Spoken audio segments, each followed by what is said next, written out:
The sky above Earth was calm, filled with stars that looked like tiny silver fires. But far beyond those stars, a ship was hidden in the dark, silent and waiting. Inside the ship stood Lyra, an alien girl sent on a mission by her people, her. Orders were clear: observe the humans, study them, and report back. Her leaders believed humans were weak, fragile, and driven only by emotions. They said humans could never be trusted. Lyra's task was simple: live among them for 90 days. In a human body, and prove that her people were right. Lyra stood in front of the chamber, watching the machine prepare her disguise. Her tall, glowing alien body slowly melted away, reshaped into the form of a young human girl. Her skin changed to a soft pale tone, her glowing eyes dimmed into a gentle brown, and her hair fell in black waves across her shoulders. When the transformation ended, she touched her face with wonder. She felt smaller, weaker, and heavier than before. The weight of gravity pressed down on her in a way her world had never known. For the first time, she felt the beating of a heart inside her chest, steady and strange. Only 90 days, she whispered to herself. 90 days, and then I will return home. With a step of hesitation, Lyra entered the escape pod, and the ship sent her down to Earth. The pod fell silently through the night sky, landing in the middle of a quiet forest. When the door opened, cool air rushed in, carrying the scent of soil, leaves, and distant water.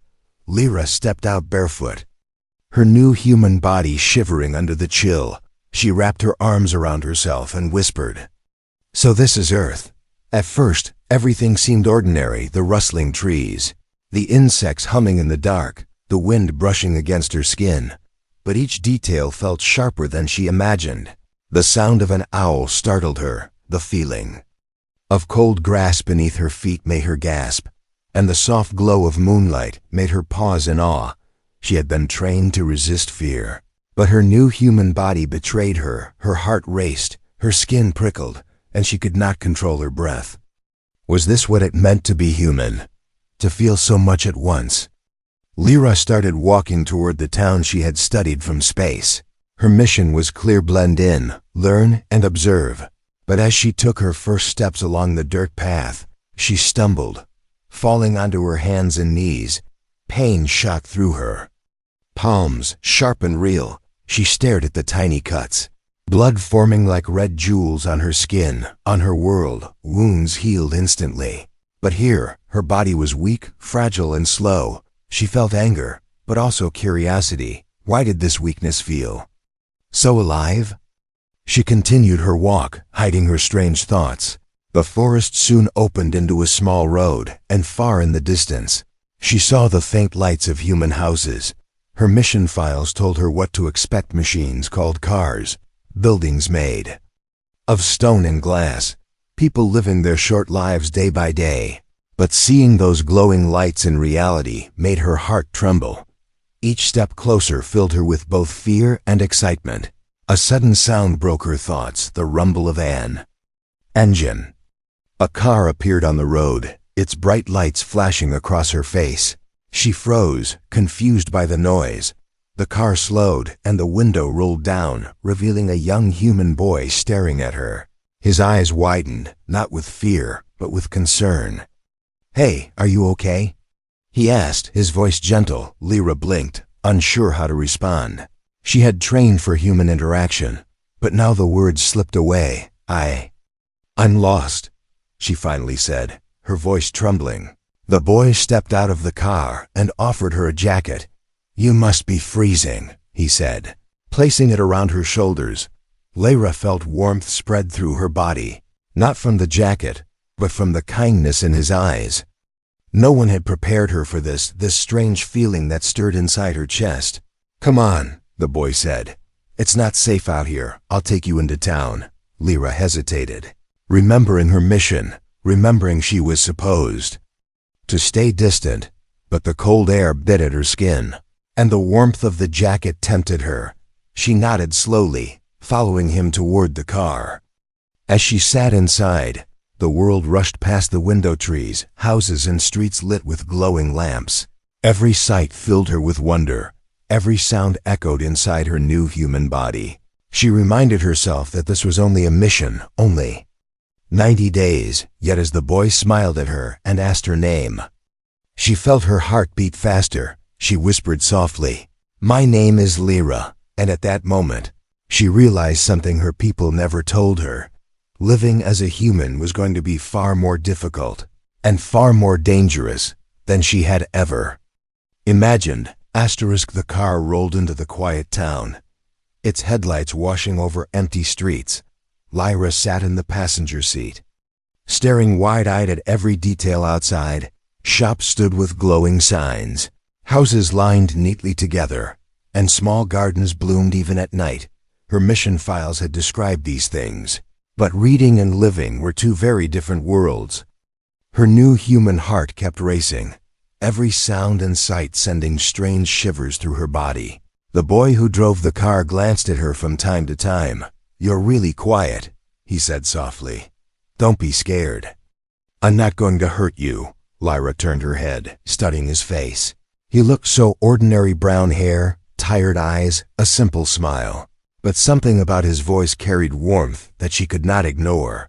I'm not scared," she whispered, though the truth was very different inside. She was a storm of questions and feelings she could not explain. He stopped the car near a small diner that still had its lights on. "Come on, you look like you haven't eaten in days," he said, opening the door for her. Lyra followed him cautiously, her bare feet brushing against the cold ground. When they stepped inside, the air was filled with a smell she had never experienced before. It was thick, warm, and comforting, like invisible hands wrapping around her senses. The sound of clinking dishes, sizzling food, and human laughter filled her ears. Lyra felt dizzy, overwhelmed, but also strangely alive. They sat at a booth by the window, and the boy handed her a menu. She stared at the strange symbols, words, and numbers that meant nothing to her. What is this?" she asked, her voice low. The boy laughed gently. "It's a menu. You pick what you want to eat." Lyra tilted her head, confused. "Eat?" "Yes," he said, smiling. "Food, you know. Burgers, fries, soup, whatever you like." The waitress came, smiling warmly. "What can I get you two tonight?" Lyra froze, unsure how to answer. The boy noticed and quickly said, "2 burgers, 2 fries, and coffee." Lyra blinked. "What is burger?" she whispered. "You'll see," he said with a grin. "Trust me." When the food arrived, Lyra's eyes widened. A round piece of bread, filled with meat, cheese, and vegetables sat on the plate. Beside it, golden strips of something crispy and warm. The smell was overwhelming, making her chest tighten. She picked up the burger awkwardly, watching how the boy held his. Then she took a bite. Her eyes widened, and her whole body reacted. Flavors exploded in her mouth: salty, warm, rich, and heavy. It was unlike anything she had ever known. She gasped softly, holding the burger tightly as if it might vanish. This is food?" she whispered, her voice full of shock. The boy laughed. "Yeah, and it's only a burger." Lyra took another bite, then another, each one filling her with a joy she could not describe. Her mind screamed that she was supposed to stay calm, stay distant, but her body betrayed her. Her human body loved it, craved it, needed it. She picked up one of the golden strips, the fries, and tasted it. The crisp texture melted into soft warmth, making her eyes shine. She whispered, "Without meaning to, I never imagined this." The boy looked at her curiously. "Where are you from? You act like you've never eaten food before." Lyra froze, panic flashing in her chest. "Think," she told herself. "Think like a human." I lived far away," she said quickly. "A place very different from here." The boy nodded slowly, not pressing her, but his eyes lingered with suspicion and wonder. As they ate, Lyra began to listen to the sounds around her. The laughter of strangers, the soft music from a machine in the corner, the clink of glasses. Every sound felt alive, pulling her deeper into the moment. She had lived on many worlds, walked across stars, but never had she felt so connected. Humans shared their lives in such small, ordinary ways, yet it felt powerful. Was this the weakness her people spoke of? Or was it something else, something stronger than she had ever known? When the coffee arrived, Lyra lifted the cup carefully. The smell was sharp and bitter, the heat rising in waves. She took a sip, and her face twisted in shock. "This is terrible," she said quickly, her lips trembling. The boy laughed loudly, nearly spilling his own drink. "You'll get used to it," he said, still smiling. Lyra tilted her head, watching him laugh. For the first time, she felt a warmth inside. That was not from food or drink, it was from him. After they finished eating, the boy drove her to a small guest house. "You can stay here for tonight," he said. Paying the old woman at the desk, Lyra followed him upstairs, entering a small room with a bed, a lamp, and a window. "This should be safe," he said. "You look like you need rest." Lyra sat on the edge of the bed, touching the soft blanket. She looked up at him and asked, "Why are you helping me?" The boy shrugged. "Because you needed help, and that's what people do." Those words echoed in her mind long after he left. She lay down, staring at the ceiling, her heart beating faster than she liked. Her mission was clear: observe, report, do not get involved. But tonight she had eaten food, laughed softly, and felt something she was not supposed to feel. In just one day, Earth had already changed her, and she had 89 days left to discover how deep this change could go.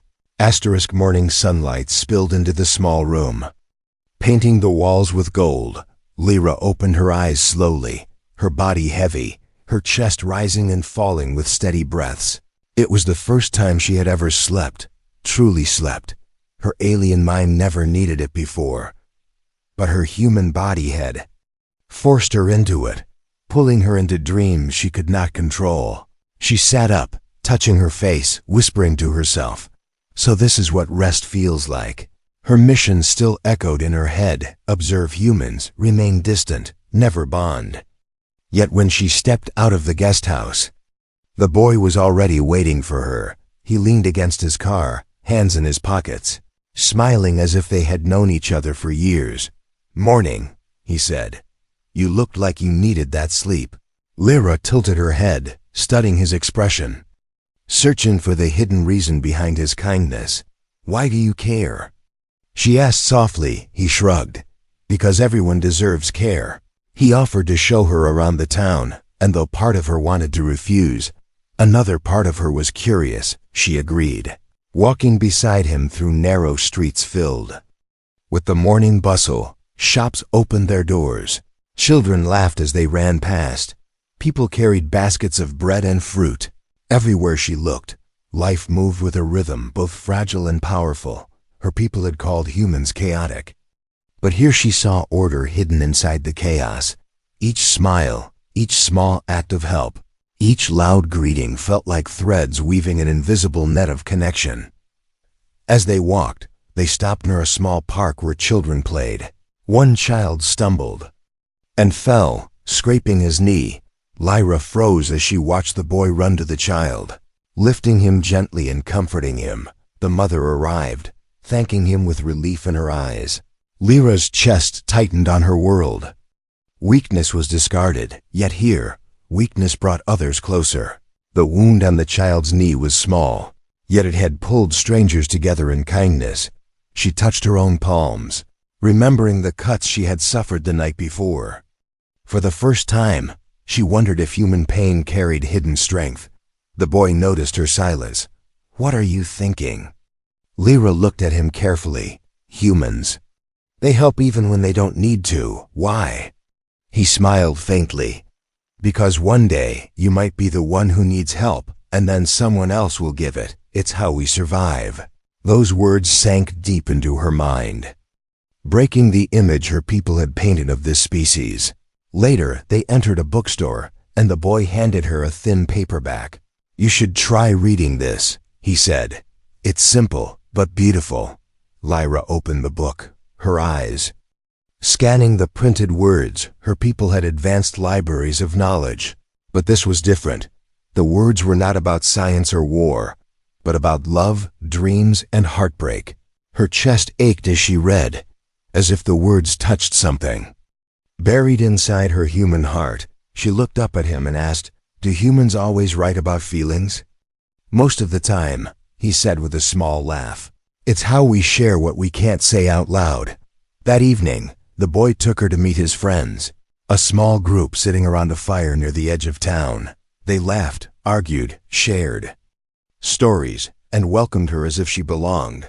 Lyra sat quietly at first, trying to hide her unease, but one girl handed her a roasted marshmallow, saying, "Try it, you'll love it." Lyra bit into the sweet, sticky mess, her eyes widening. At the sudden rush of sugar, the group laughed at her expression, but not with cruelty, with joy. As if her happiness added to their own, she found herself smiling without meaning to, a smile born not from disguise, but from something real. Hours passed, and the fire burned low, casting warm light on every face.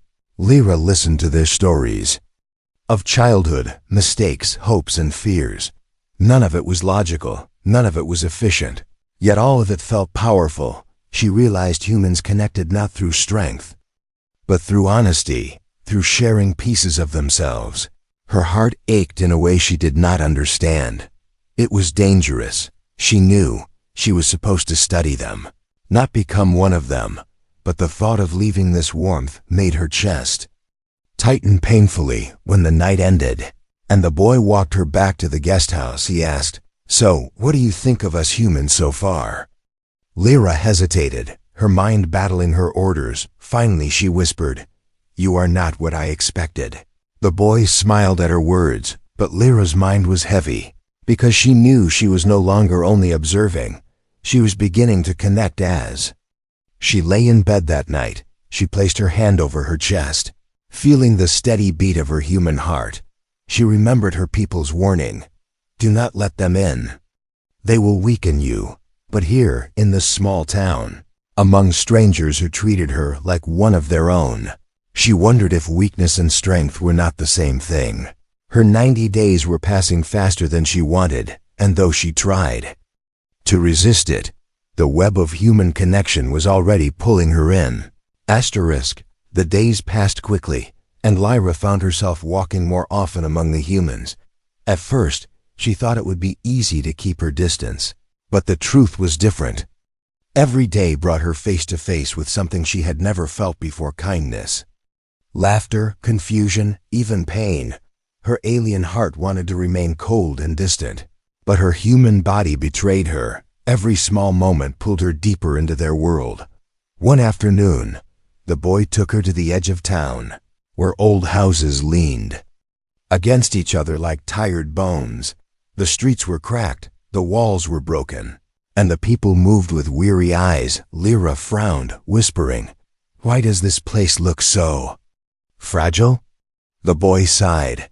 "Not everyone here has money. Not everyone is lucky. Some people have to fight every day just to live." They stopped when they saw a young girl sitting on the steps of a broken house. Her clothes were torn, and her face was pale. Beside her, a man coughed harshly, his body too weak to stand. Lyra's chest tightened at the sound. It was raw and painful. The boy knelt beside the girl, giving her a small packet of food. The girl's eyes lit up, whispering thank you again and again. Lyra watched, her mind confused. On her world, weakness meant you were abandoned, yet here, weakness drew others closer. Humans seemed to carry their struggles like heavy stones, but somehow they still walked forward. Later, as they continued, Lyra asked, "Why do you help them? What if you don't have enough for yourself?" The boy looked at her seriously. "Because if you turn away, then no one will help them, and if no one helps, what kind of world is that?" His words echoed inside her like thunder, shaking the cold lessons her people had drilled into her. That night, Lyra sat alone by the window of her small room. She touched her chest, feeling her heartbeat, remembering the coughing man and the hungry girl. Her people had told her humans were weak, yet she saw them fight every single day with nothing but hope. Was hope really stronger than technology? Stronger than weapons, stronger than fear? She could not answer, but her heart whispered yes. The next day brought another test. While walking with the boy, they heard cries from a nearby alley. A small dog was trapped under a fallen wooden cart, struggling to move, without thinking. The boy rushed forward, trying to lift the cart. Lyra hesitated. This was not her mission. Saving an animal meant nothing. But when she saw the desperation in its eyes, something inside her cracked. She knelt beside the boy, her human hands pressing against the heavy wood. Together, they lifted it just enough, and the dog crawled out, whimpering. The boy laughed in relief, patting the animal gently. Lyra, however, stared at her trembling hands. Why had she helped? Why had her body moved before her mind could stop it? She felt proud, but also afraid. That evening, the boy's friends gathered again by the fire, and they shared their own struggles. One spoke of losing a job, another of a family member who was sick, another of dreams that never came true. They laughed even as they cried, finding comfort in each other's words. Lyra sat silently, her throat tight. Her world had never allowed weakness, yet here weakness became a bond. She wondered if this was the secret strength of humans, that they could break, yet still hold each other together. Later that night, the boy noticed her silence. "You've been thinking a lot," he said softly. Lyra nodded. "Humans suffer so much, yet they keep moving. Why?" He smiled sadly. "Because life is all we have, and even when it hurts, we still choose to live." Lyra lowered her gaze, her heart racing. Her people had always spoken of survival as power and dominance, but here survival was something gentler, something tied to love, hope, and courage. As the days continued, Lyra began to notice her body changing too. Her heart beat faster whenever the boy smiled at her. Her chest felt warm when she saw strangers helping each other. And at night, when she closed her eyes, she dreamed not of her homeworld, but of Earth. She dreamed of laughter, of firelight, of hands reaching out for hers. She had only lived as a human for a short time, yet her alien logic was slipping away, replaced by something she could not control. One evening, as she stood outside watching the sunset paint the sky, she whispered, "Maybe weakness is not weakness at all." Her words hung in the air like a secret, carried away by the wind, but deep inside, she knew the truth. Her 90 days were no longer a simple mission. They were changing her, reshaping her, making her question everything she had ever believed. And with each new struggle she witnessed, she was no longer just observing humanity. She was becoming part of it. Asterisk. The days on Earth were passing like flowing water, faster than Lyra had expected. Every sunrise pulled her deeper into the rhythm of human life. Every sunset left her wondering if she could ever go back to who she was before. She had come to Earth as an observer, but now she found herself living as one of them, breathing, laughing, even caring, and that was dangerous. Her mission was clear: 90 days, no attachments, no mistakes.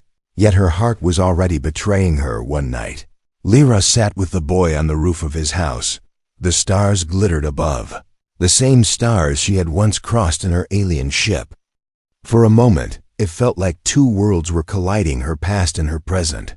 The boy pointed at the constellations, explaining stories of hunters, lions, and warriors written in the sky. Lyra listened silently, her chest tight. On her homeworld, stars were only coordinates, paths for travel.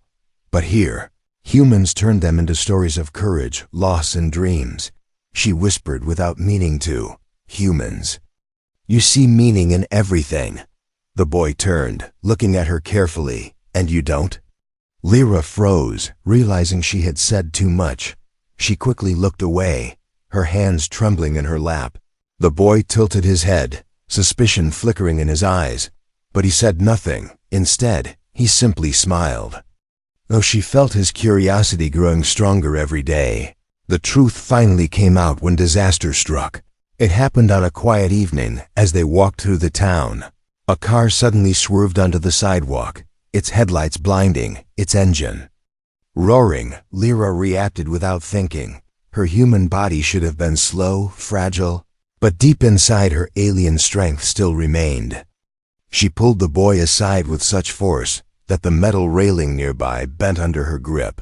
The car screeched past, missing them by inches, then disappeared into the night. For a moment, silence hung in the air, broken only by the sound of Lyra's racing heartbeat. The boy stared at her, eyes wide with shock. "Lyra, what was that?" he whispered. She stepped back, her hands trembling. I don't know what you mean." But the truth was clear. The railing was twisted like clay where her fingers had touched it. No human could have done that. "No," the boy said, his voice firm. "You're not just lost, are you?" "You're not." His words trailed off, but his eyes demanded an answer.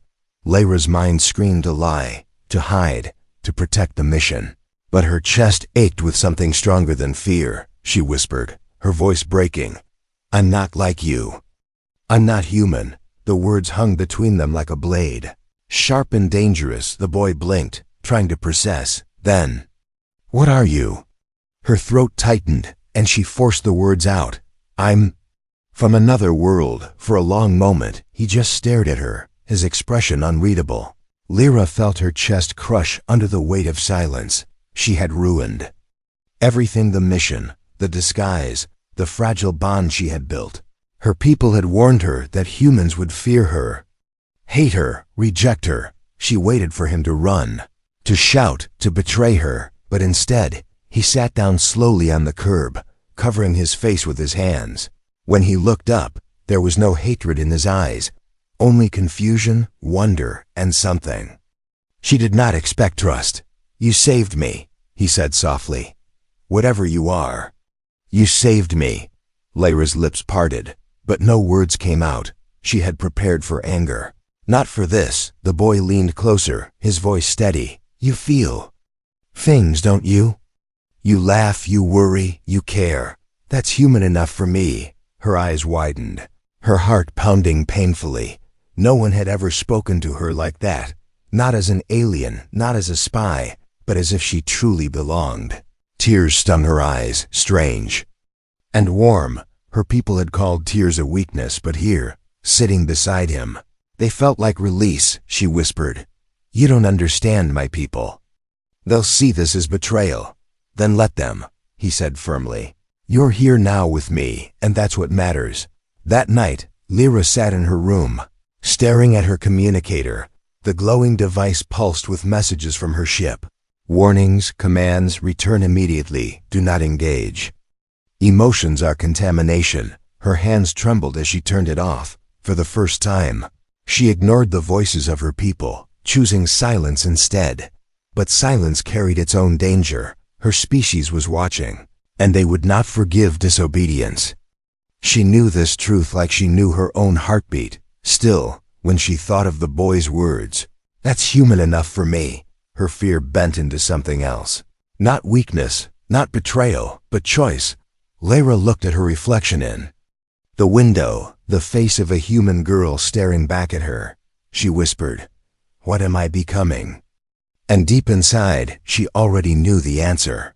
She was becoming something her people feared. She was becoming human. Asterisk. The days of her 90-day mission were running out, slipping through her fingers like grains of sand. Lyra felt the weight of every passing hour pressing harder on her chest. Her people had sent more messages, sharper and colder than before. "Return now, you are compromised. Cut your ties. The experiment is over." Their words glowed on her communicator like chains pulling her back toward the life she once knew. But every time she looked at the boy, at the people she had met, at the world that had shown her warmth, those chains cracked a little more. One evening, as the town glowed in the orange light of sunset, the boy walked beside her quietly. He seemed to sense her unease, though she had said nothing. Finally, he asked, "It's almost like you're counting down to something. What's going on?" Lyra stopped, her throat tightening. She wanted to tell him everything, but the words stuck like stones. Instead, she whispered, "I don't have much time left." The boy frowned. "Time left for what?" She looked away, tears stinging her eyes. For us, that night, she sat on the roof alone, the communicator glowing in her hand. Her leader's voices echoed inside her head. If you do not return, you will face exile, if you choose. Them, you are no longer one of us. Exile on her world, it was worse than death. It meant losing everything, her name, her people, her history. But when she imagined leaving Earth, leaving the boy, leaving the laughter, the warmth, the struggle she had witnessed, the thought felt even heavier than exile. Her human heart beat wildly, whispering that she already belonged here. The next day, she walked with the boy along the riverbank. The water shimmered with light, and children splashed in the shallows. Lyra watched them play, her chest aching. She finally turned to him and said, "What if I told you that choosing you would mean losing everything else?" He stopped, looking at her with steady eyes. "Then you already know your answer." She shook her head, fear crawling up her spine. "You don't understand. My people will come for me. They will punish me." He stepped closer, his voice firm. "Then let them. Because you're not just theirs anymore. You're part of this world now." His words struck her like lightning, splitting the fear in two. Her entire life had been about obedience. But here stood someone asking her to choose, truly choose. And for the first time, she realized freedom was not given, it was taken. That night, as she lay in bed, she dreamt of her homeworld, the endless towers, the glowing skies, the voices of her leaders, cold and perfect. She should have missed it, but instead she felt nothing but emptiness. Then her dream shifted. She saw the boy laughing, the firelight in the forest, the child who smiled even through hunger. She saw weakness, struggle, love, all tangled together, and she woke with tears running down her face, her decision burning inside her chest. The 90 days were almost over, and her people sent one final message, last warning: return now, or face exile forever. Her hands shook as she read it, but her heart was steady for the first time. She walked to the hilltop outside of town, the communicator glowing in her palm. The boy followed her, his eyes questioning. "This is it," she said softly. "If I answer, I go back. If I refuse, I can never return." He stepped closer, his voice low. "Then don't answer." Lyra stared at the glowing device, her whole body trembling. Her people were watching, their ships waiting, their judgment ready. Slowly, with a breath that felt like breaking chains, she crushed the communicator under her heel. The light went out, leaving only silence. The boy reached for her hand, and she let him take it. Her chest felt light, her tears falling freely. "I've chosen," she whispered. "I've chosen humanity." At that moment, the world felt different, brighter, heavier, alive. For the first time in her existence, she had not obeyed, she had not followed. She had chosen for herself, and though fear still lurked in the shadows, her heart beat stronger than ever.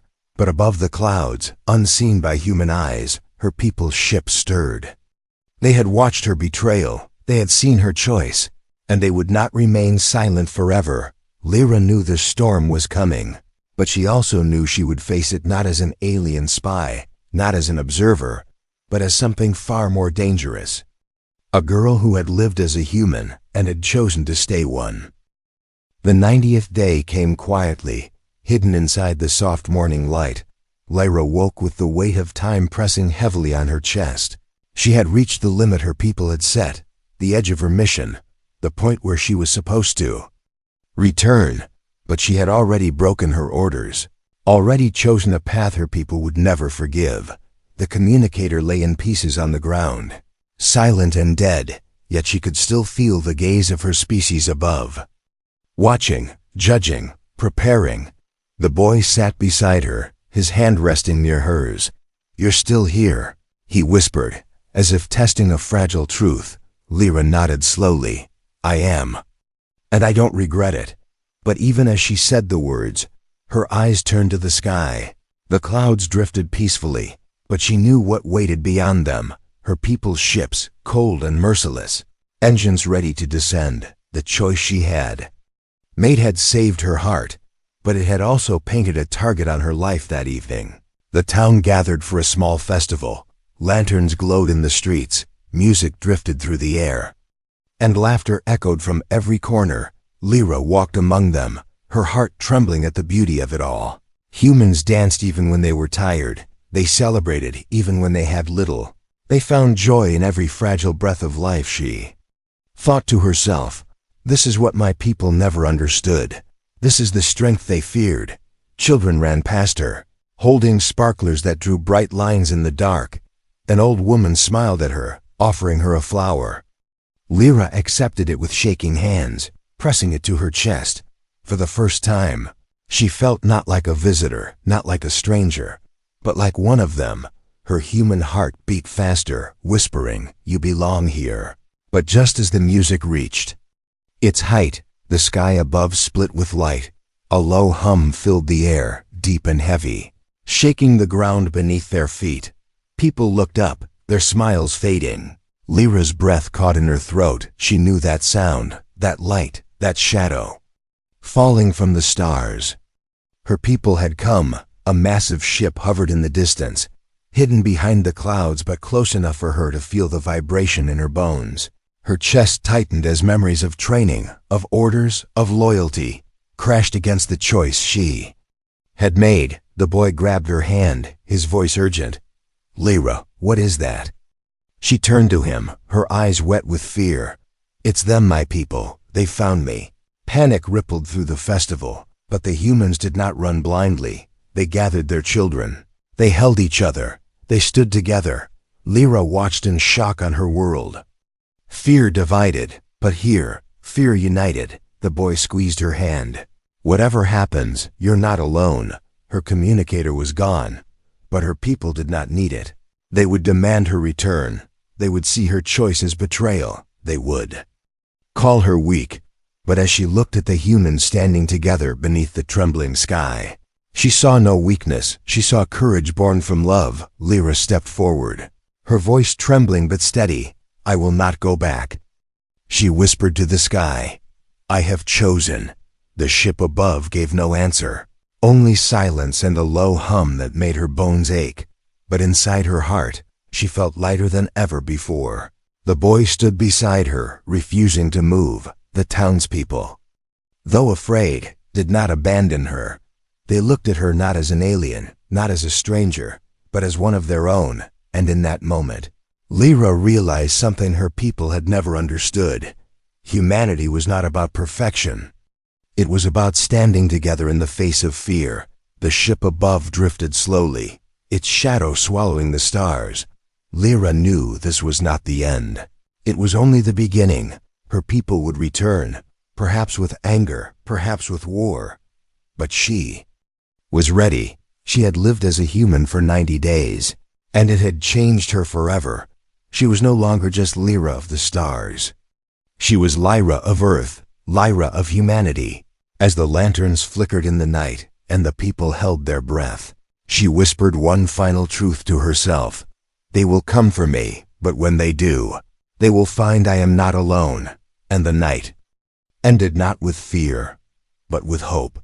For beyond 90 days, her story was only just beginning.